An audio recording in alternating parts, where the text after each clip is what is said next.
Ganito tingnan ng mga tao ang itsura ng pillar of fire. O di natin ma-picturize ng gusto kasi nami-minimize yung itsura ng pillar of fire, kapangyarihan ng Diyos nagbabantay sa mga Israel dahil sa mga picture na na-create. Pero ang totoo po nito, it's beyond on our expectation. Napakamakapangyarihan po ng ating Diyos. Napakaliit lang po ng bayan ng Israel. Pero dahil bakit sila nagtatagumpay? Dahil may makapangyarihan Diyos na nagpo-protection sa kanila. Ito yung ginawa ng AI. Tingnan nyo mabuti.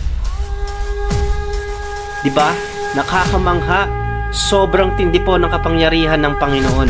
It reminds us that our God is powerful and He protects us. He is actively involved para proteksyonan ng kanyang mga mananampalataya. Kanyang kapangyarihan at ang kanyang protection ay patuloy nag-i-exist hanggang sa oras po na ito. Napaka-symbolical po ng fire to give light and to protect from animals and from evil. Ganyan po tayo pinoproteksyonan ng Panginoon.